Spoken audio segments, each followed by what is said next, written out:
Can you hear me all there, or can you hear me? Yes, yes, your voice audible, Dr. Pradhan. Can you see the slide now? Yes, Dr. Pradhan, can you please put it to full screen?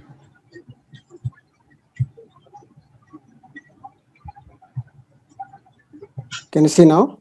Yes, yes, yes. Okay.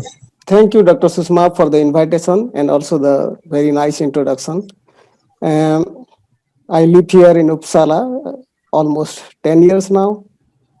Each time flies, you know that this is a beautiful city of Sweden. It is just near to Stockholm, and it is Uppsala University, which is one of the oldest university. It was founded in 1477, and sometimes it is also called as a student city because so many students are there in the city. So this is so beautiful nowadays, the weather, and you can see my screen. It is even more beautiful in this time of the year. So let's get back to the topic. This ultra-sensitive and specific protein detection through merger of these two powerful technology. One is NanoPro and On to another. Uh, Sorry, is it audible? yes, yes, yes. Uh, so these two powerful technology for the protein detection. One is NanoPro and another one is proximity ligation assay. So today's I will talk a little bit about this Western blot, then go to NanoPro technology, which is also called as capillary Western. And then we'll discuss about the proximity ligation assay, or in short form that is called the PLA, which is a popular name. And then how we merge this both technology, NanoPro combined with the PLA, and what are the advantage and the disadvantage of each of the all the techniques. So let's go to the conventional Western blot. Uh, and what are the challenges? So if you see this is a conventional like Western blot, it is transferred SDS page, and then all the proteins are transferred into the membrane. And this membrane is stained with the protein PONCUS stain before you proceed to the development or the further step, incubation of the primary antibodies, secondary antibodies, and the development. So if you see all the lanes here, very nicely transferred, all the proteins. All this, like I think 20 lanes, it was very nicely done. Everything is transferred equally uh, charged in all the lanes. But the problem is, if you see these two spots, one is here and another one is here. Except these two spots, there is the problem here. That part is not transferred. The protein is not transferred in these two such a bubble. And even if you do, and even if you are an experienced person having done so many times Western blot or the transfer of the proteins from the SDS page to the membrane, but still it is, you can get, if you are lucky, then you don't get the bubbles. But if you are not lucky, then it is a kind of, this is a heat and trial method. So every time you do so cautiously, and then still you get these bubbles. Okay, then this is one of the challenges in conventional Western blot. And then this is the second part of the picture where we have done this, take two primary cell lines treated with the growth factors in different times, different time points, 0 minutes, 7 minutes, up to 24 hours, and collected all the cells, lyse it, and then run for the same Western blot. And then probed with the this MEP kinase, one to phosphorylated protein, and then this is the total MEP kinase protein, and also the housekeeping protein. And this looks like really fantastic result. As soon as you can see this 7 minute, it is a high phosphorylation of the MEP kinase. 15 minute, it is again, it is the similar. 30 minute, it goes down to the 24 hour, it diminishes. So, and then the problem start here. So when you do this further to quantify, you have to do it with the total protein. And then you need to strip this blot. And when you strip, and this is the problem, this is the part where you can, it is, you are not seeing result whether there are total protein exist here or it is due to this stripping, it get lost from the membrane. So there are various challenges, and we can discuss a little bit more on about the, just have a look onto the cost, approximate cost of the each Western blot. So if you calculate, it is a rough calculation, of course, this is, if you calculate the approximate rate, it's 500 crown, Swedish crown, it cost for each round. But we forget to calculate the number of hours we put into a Western blot. For example, it starts from the cell culture. It is the primary cell culture. You start, it takes 3 days to split, and then again you make more number of cells, and then you divide the cells, and then you put the VGF treatment, then harvest the cells, and all these things, it add up the time and time. And then you go to the Western blot, the membrane, and then you have this bubble problem, and then the stripping problem. So and you can add on the price on each hour. Approximately minimum price is 150 crown per hour for a research assistant. So number of hours, and then you can add the cost. So this is the conventional, but still most of the laboratory, like many laboratories across the world, they use this conventional Western blot. So what are the problems? The if you name it is the reproducibility. So when you do many times, like it does not reproduce because of there are factors. You cannot control the factors like the transfer rate or transfer to the membrane. Even if the same protein you do many times with this conventional Western blot, still you can have the problem of reproducibility. Then the quantification, it is another problem. This is the semi-quantitative. The time is another one. So, and one of the things is like if you have a more than 24 samples, we have generally 10, 12, or 15 samples we load. But if you have more than 24 samples or 30 samples, let's say, it is very difficult to run and control the like different among the different plots. And then another one is if you have a protein, target protein which have multiple phosphorylation sites, then it is very difficult to get this isoform. For example, you have the AKT protein where like AKT1, AKT2, AKT3, and all of them have like several phosphorylation sites. And if you try to map with this phosphorylation protein versus this total protein in this conventional Western blot, it is just kind of impossible to do this. And need more amount of sample. So at least you need the 10 microgram protein, total protein to charge it. And then stripping problem. So sometimes it is the 10 microgram is for many labs, it is okay. But if you see this, for example, the cancer biopsies or human patient samples, or you isolate the cells from the endothelial cells, for example, if you isolate from the mice, and you know how many mice, like you take the 6 month and then you have the little mice, and then you have to take out the lungs and then isolate the cells, and you have very limited samples. And that's where it is the amount of sample is so important to do the experiment. So you cannot afford to lose like if you do the conventional Western blot. So now the coming to the picture of this, whether the technology available for the other technology, yes, that nano all these sort of problems what I have discussed before in conventional Western blot. So let's see if did you know about this nanopro technology before this webinar? Little bit of pause to take. If you know that, just write in the chat box yes, or if you don't know that, no, so that I'll have a little bit more knowledge that if you know or if don't know. Let's take just 15-20 second break. Can I see the chat box here?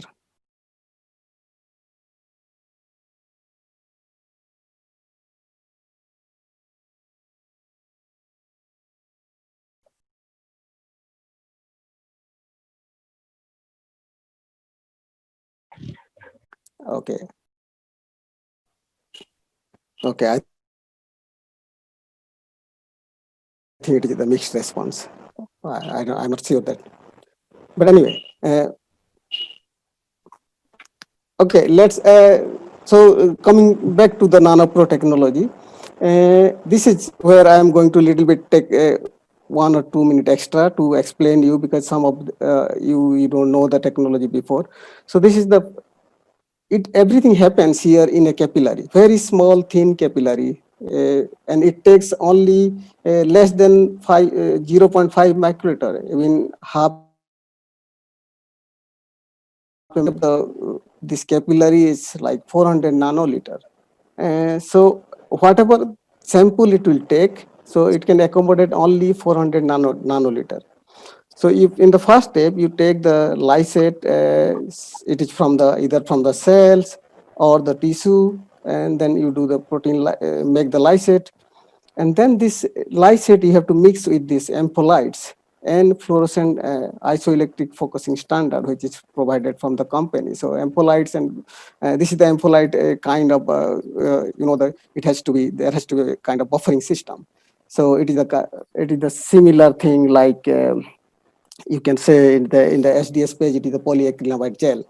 Uh, so in the first step, it takes this lysate, ampholytes, fluorescent PI standard in mix, and then uh, it focused on the basis of isoelectric focusing. So wherever the PI of the protein matched, then it stopped the electrophoresis between these capillaries, and then it will, all the protein moves according to their isoelectric point. Just to remember that this is not the depends on the charge size. So it is depending on the charge. So wherever this isoelectric point match, it will move from the positive end or negative end, cathode or electrodes, anode side, but it will stop where this isoelectric point match with the pH of the pH of the protein. So depending on this, even if it is the similar size of the protein, it can move different direction or different side. After that, it is immobilized by the UV light, and then all the material which is be stick into the capillary, it is flushed out, and it will go to the take the primary antibody, then wash, then secondary antibody, and then wash again. Then here the ECL, Camille with ECL, and then you can get this light signal. And this light signal is captured by a digital CCD camera, which is incorporated there. And you can get a peak kind of graph where you can see if the more protein is there, you can get the bigger graph, and it is the bigger peak. And if it is less protein is there, you can get the lesser peak. Okay, so I hope it is clear, but this is the representation of each capillary, and each experiment, it can accommodate like 96 capillary at a time. So it is huge number of, it is very high throughput technology. And then if you are still not clear, then this is the, probably this is this little video, then it can show how it happens in real terms. So here it is the small capillary, everything happens within this Pro machine, where it can take this, it all automatic. So it takes the capillaries now. This capillary goes to the plate where you have the lysate and different samples you put here in this plate, and just take it at 12 capillary at a time. Now it is taking the sample, lysate and ampolites, and it loading the protein into this capillary. So after this, it goes to the electrophoresis separation plate, and it is going there. Here you can see this separation chamber, and now the electric current passed from the both sides, and you can see this separation of the protein from. So it depending on the isoelectric point of the each protein, it moves, or it can call. Now it is the immobilization step, and then with the UV light, it get fixed into the wall of the capillary.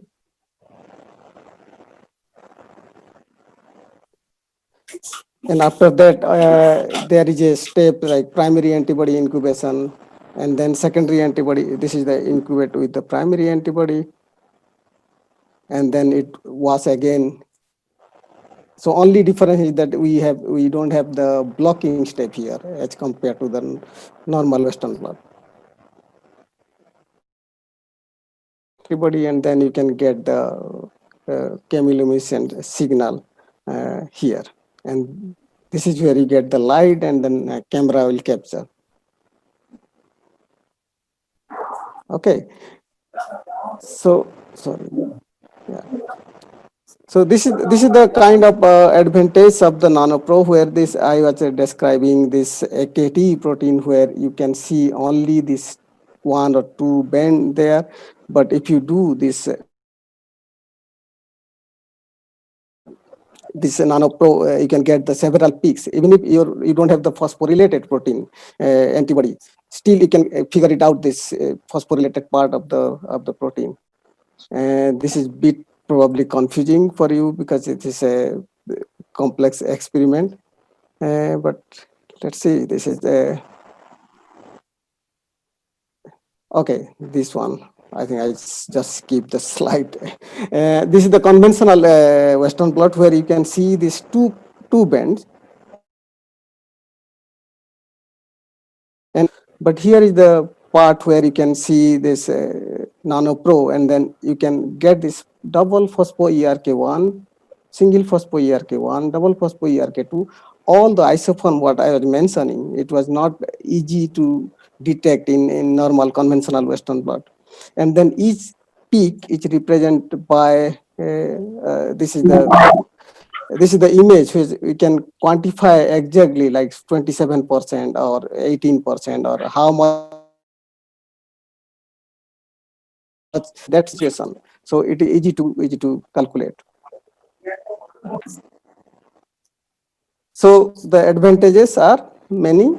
No gel run, no transfer, no stripping, automated, highly throughput, high reproducibility.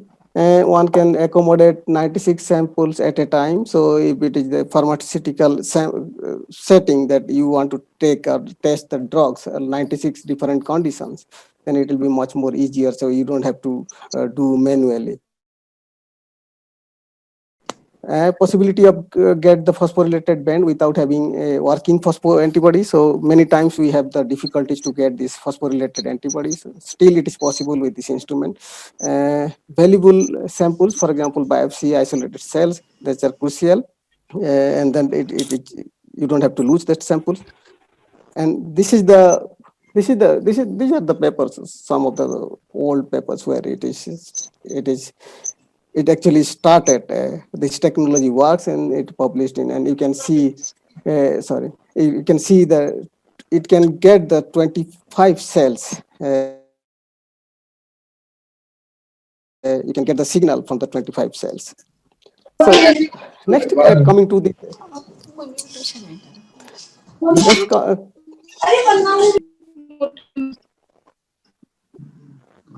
the proximity ligation assay, and this is the one. This technology is developed in Uppsala by Professor Ulf Lendergren. He was the pioneer of the experiment, and he's still working. He has a lab here, and he developed this technology. So what is happening here is like when you detect, as you know, this the name itself, it says the proximity ligation assay. So when there are two proteins are close enough or in the proximity, and then it can detect the signal in much more like it is very sensitive technique. So if you see this first part, it is the two proteins are close enough, and then you have the primary antibody and secondary antibody, and here is a primary antibody, secondary. This primary and the secondary antibody is conjugated with a oligonucleotide, and then in the second step you add, there are separate oligonucleotides, and if these two proteins are close enough, then these oligonucleotides will go and hybridize and to make a kind of circle here. If you see here, there is a circle, and this one part is hybridized to the one part of the oligonucleotide, which is it is called the plus strand or minus strand, hybridized to the other part of the antibody, which is conjugated to the other antibody. This is minus strand.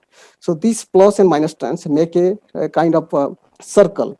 So in this time, you have to add a ligase, and then this ligase will join this end, and it make a really make a circle, and then it is a PCR reaction. After the you put the Taq polymerase and put the all the nucleotides into that circle,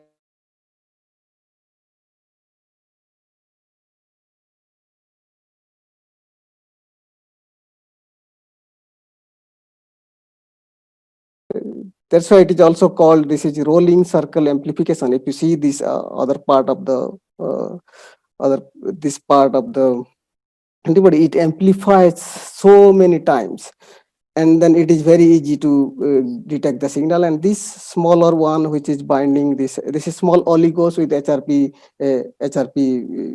tag, so you can detect by the chemiluminescence, or it can be used for the fluorescent microscopy. It has a lot many applications, and this is the sensitivity is the main issue here. You can get so much high sensitivity even if it is in normal condition with the primary and secondary antibody. You cannot see, you can see it here in the RCA or PLA. So what we have done then to combine these two technology. In the NanoPro, you have the conventional like primary antibody, secondary antibody, and then chemiluminescent signal. So that is there. So more steps here. First step is ligation, and then second step is rolling circle amplification. You have the here the normal PCR reaction going on, and then this HRP oligos hybridization in the last step. So these three steps has to be inside of this capillary or the machine. So as you know that this is the when you start with the thinking that this is the our hypothesis and we will do this, and then when you do real in practical things, that is not so easy, that you cannot do simply because of this ligation, rolling circuit amplification, and oligolysis. We have struggled so many years. It I think it takes us 3 years probably, because every time there is some problem. The machine was not able to start. Cycle. So many things it has been there to troubleshoot before we went ahead and get some like interesting result. So let's see. This is the schematic diagram where this is the simple NanoPro, where you have the protein, then primary antibody, and then secondary antibody. Where this this HRP is conjugated here, and then you get the signal. So here the NanoPro and RCA, or then you can attach this secondary antibody plus strand and secondary antibody minus, and roll and roll and roll and roll. It can amplify so hugely. And then another situation is NanoPro plus PLA, which is PLA means this is the two side of each protein. So in this case, you have to take primary antibody from two different species. So that then secondary antibody, and then it is the one like the RCA. And directly this primary antibody attached to this to plus 10 or minus 10, and you can get, but always here there's two different antibodies. Okay, next, when we test this one, sorry, this combination, first thing we test it whether it does work or it does not work. So in the green line, you can see this phospho MEP kinase protein ERK1 and ERK2, PLA plus NanoPro, and here the blue line, here only simple NanoPro. And you can see that this is so much sensitivity. If you do this, NanoPro itself is a huge, the technology. It can give so much better signal than, because it is automated and then have several advantages. But if you add this PLA into this and look at the sensitivity, how much it goes up. It is so easy to it. And here you can see the quantification. Normal the PLA and NanoPro. So it was very good. Then we started. So then next question is this technology with this combination, whether this will work for this standard protein, the one protein, phospho-ARC or ARC, or this MEP kinase, or it also works for the other proteins. Okay, let's see this. And you can see this. We have tested a battery of protein here to check this, to validate this technology, whether it works for the other proteins or not. You can see here the first one, make one with different micrograms of protein. It was loaded, and then this first lane is NanoPro, and then second column is NanoPro plus RCA, and then you have this peak and then quantification here. And always you can see this quantification with normal. Whenever you add this PLA in combination with NanoPro, it has so much high sensitivity, several fold increase in terms of sensitivity. So it works for the another important protein, phospho-SARC. Why it is the phosphoprotein is important? Because phosphoproteins are so much difficult to work with in any sense. Like it is so much in less quantity in a certain situation. That's why we were interested in to look in phosphoprotein, not the total protein or not the other protein.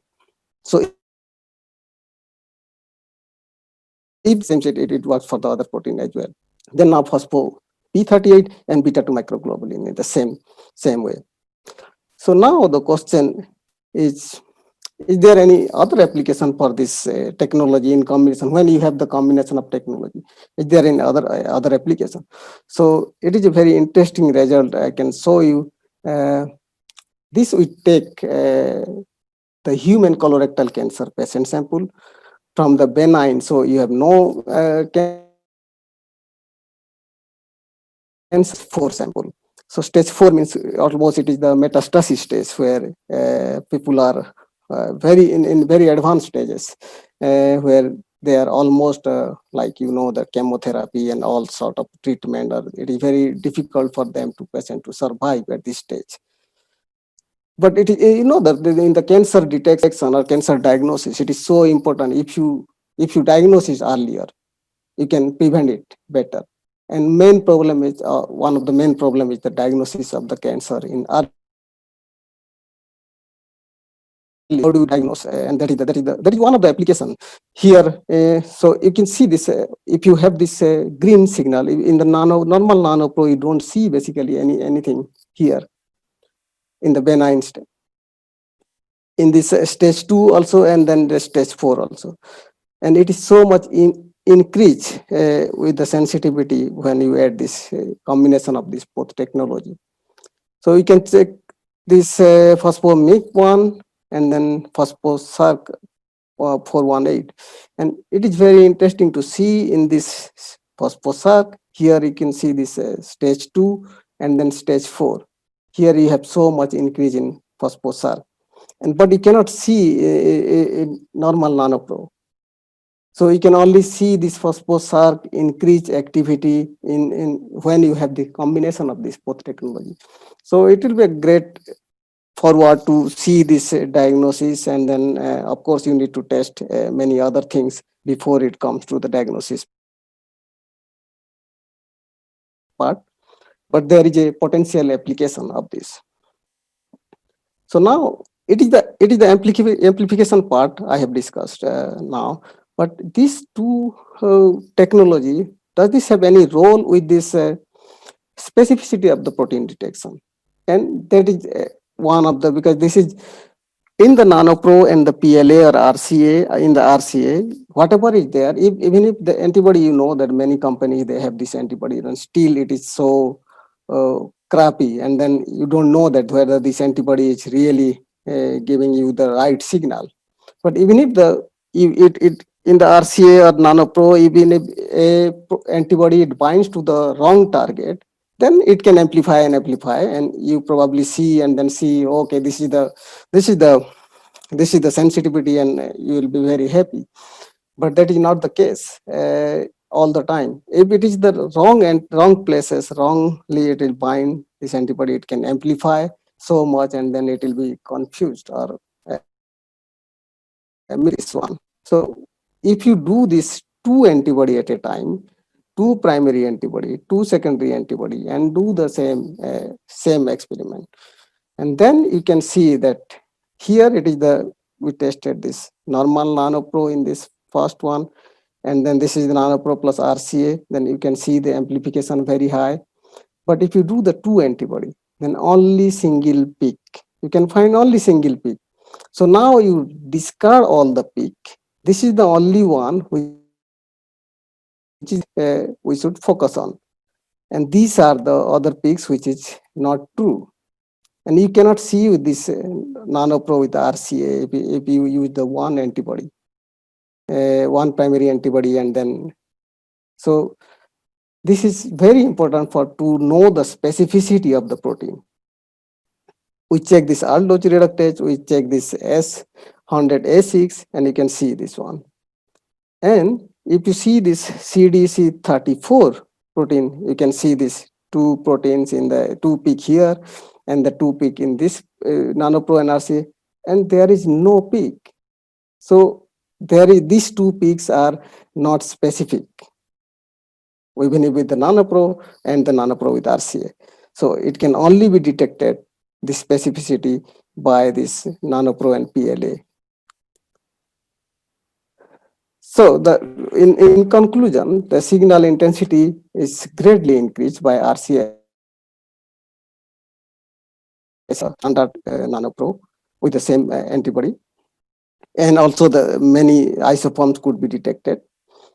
But the nanopro and PLA can greatly improve the specificity of the protein detection because of this it requires two different primary antibodies simultaneously recognize the same target, and that's why it is so much important.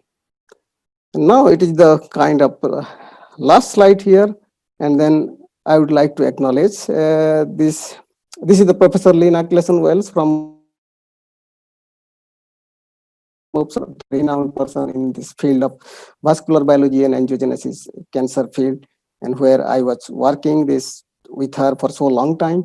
And this is the Professor Ulf Lendergren in Uppsala University, who was the pioneer, and both of them are still having the lab in the Uppsala University, and they are he's the one who developed this PLA or technology. This is Dr. Jun Hong from the Wolf Lendergren's PhD student at that time, and we as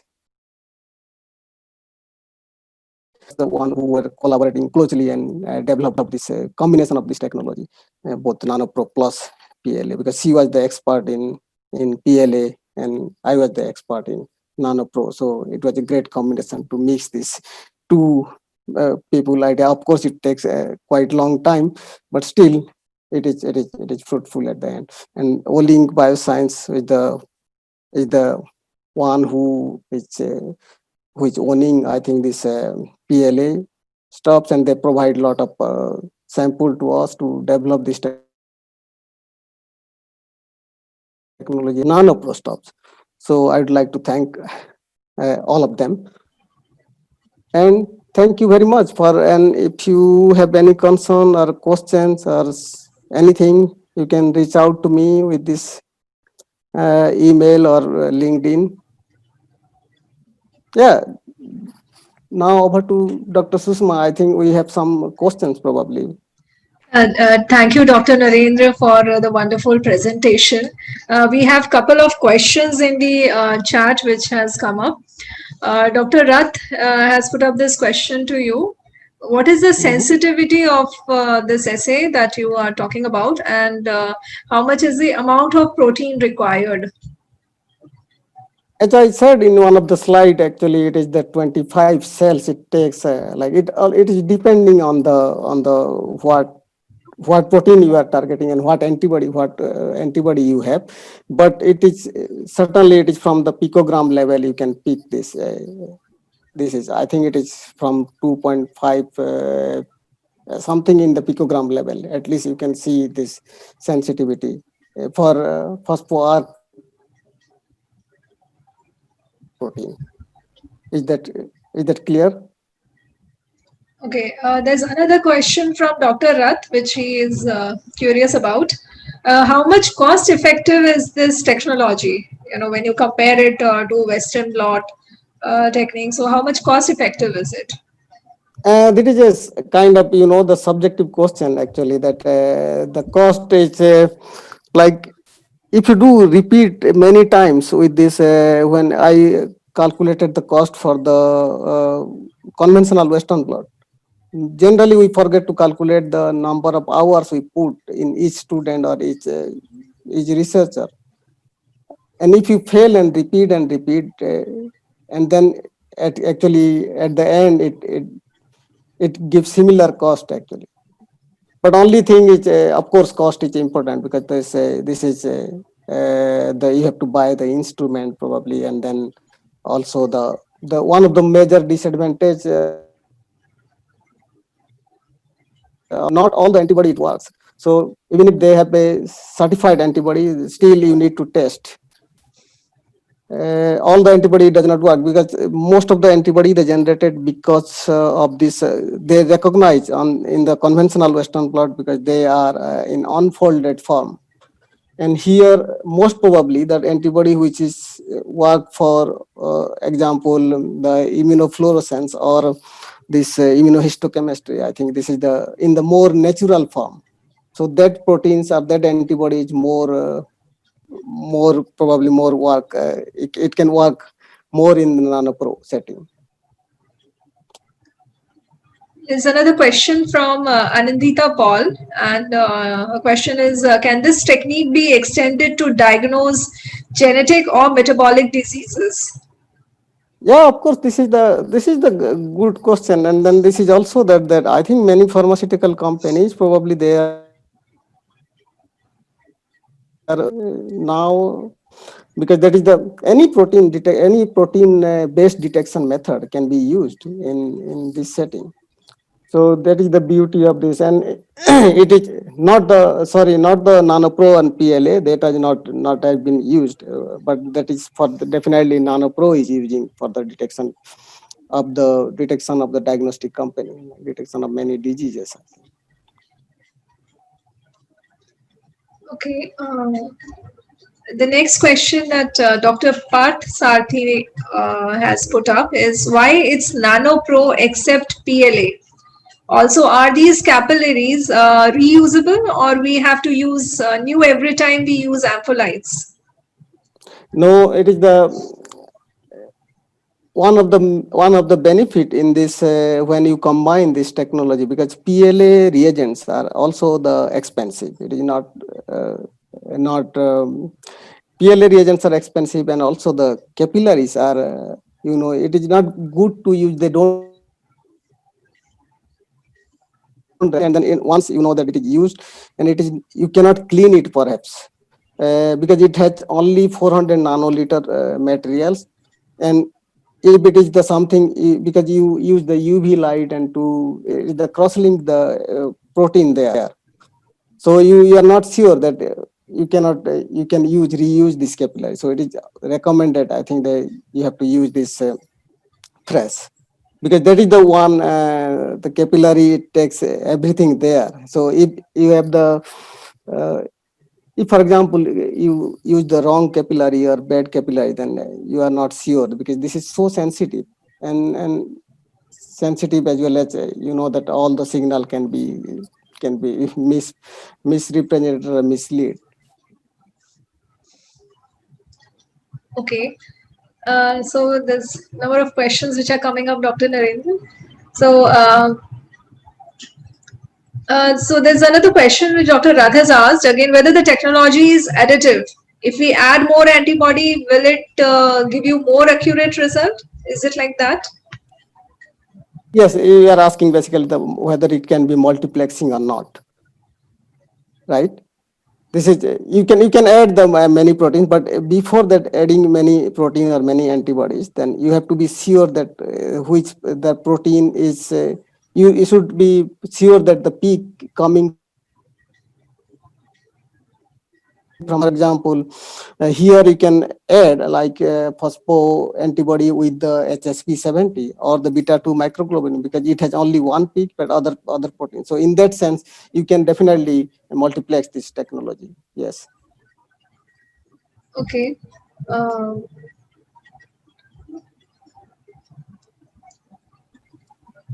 So each capillary you can get more result from the each capillary with many antibodies. Yes. um,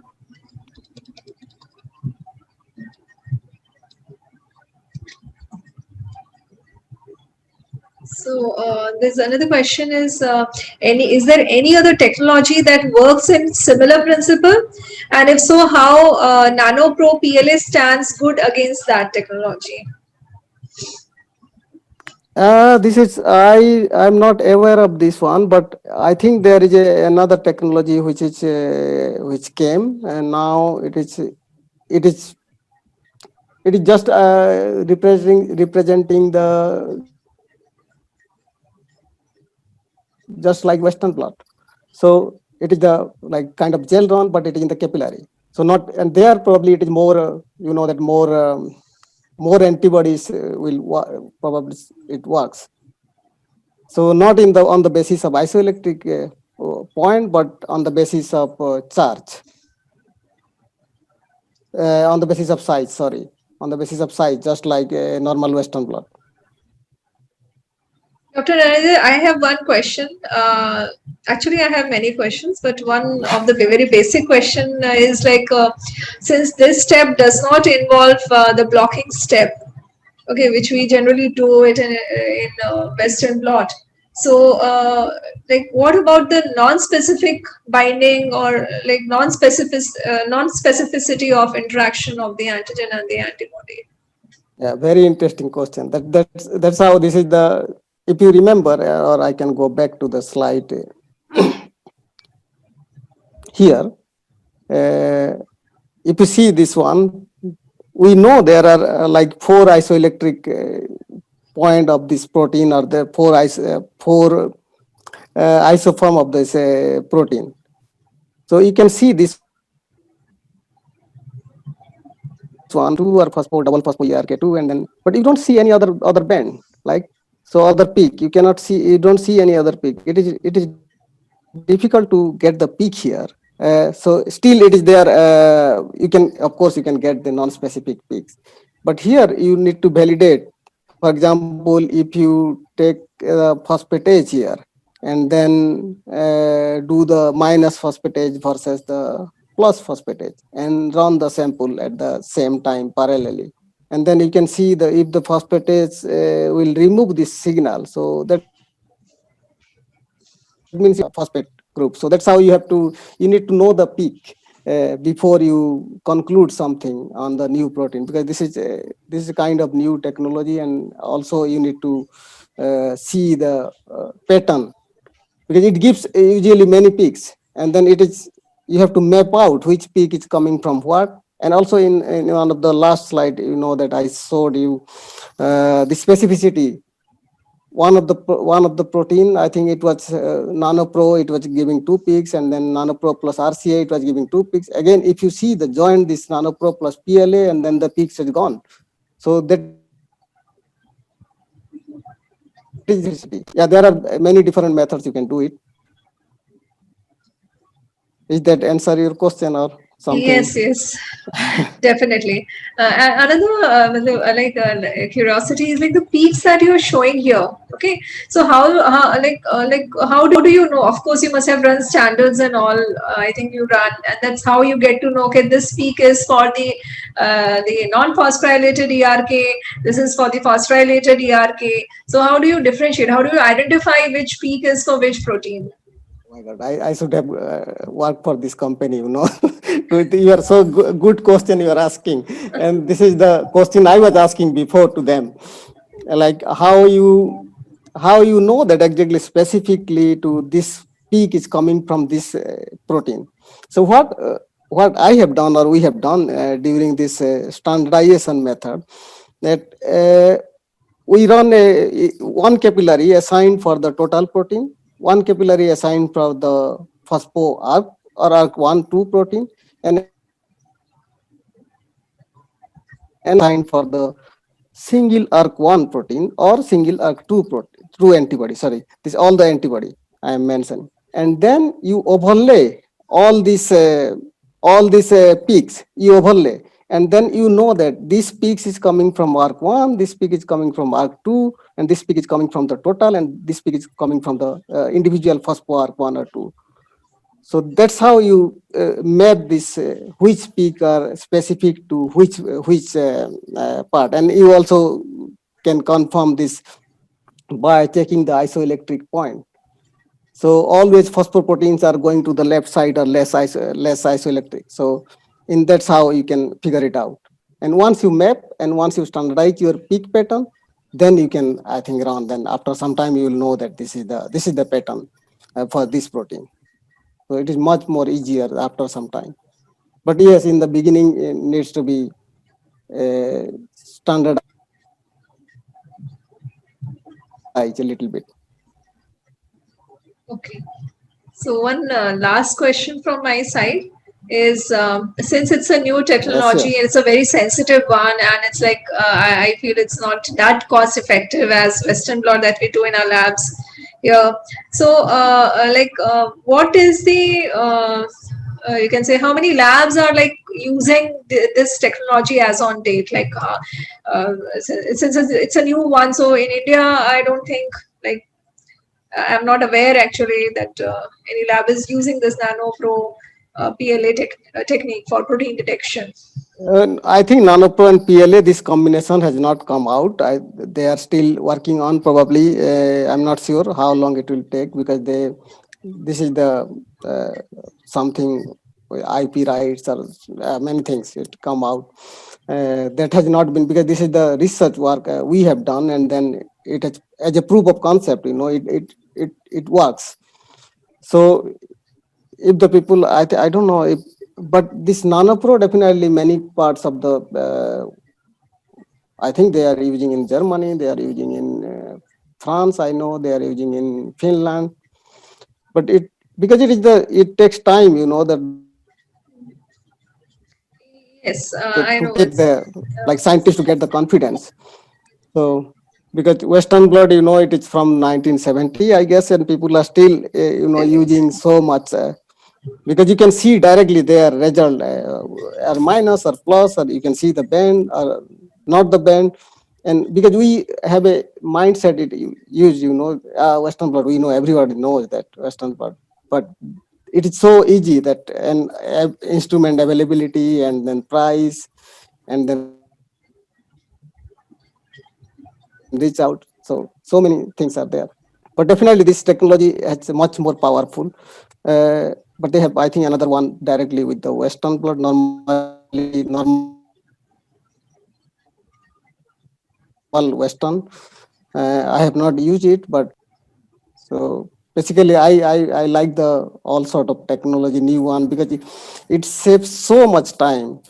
And every lab, that, probably as a PI, you have to decide what instrument or what technology you have to do for this. But this is the one, when I see the papers like articles in the Nature and Science, and then all the normal Western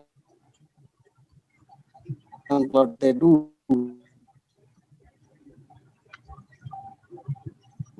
because that this is the quantification has so much in this one, then I think it is probably very accurate. At least I compare from the normal Western blot, do the quantification, and then I do it here in the Nano Pro and do the quantification. It is much more, you can get the clarity. So it leads to much more get the clarity that you are saying the truth.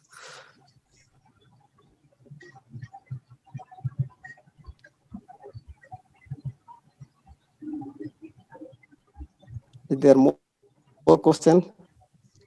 Yeah, I think there are no more questions, and neither from the participant side and nor from my side now, because I think that was a wonderful presentation, and I thank you once again, Dr. Pradhan, for agreeing to give us such a wonderful talk and enlighten us with this new technology which has come up for protein detection.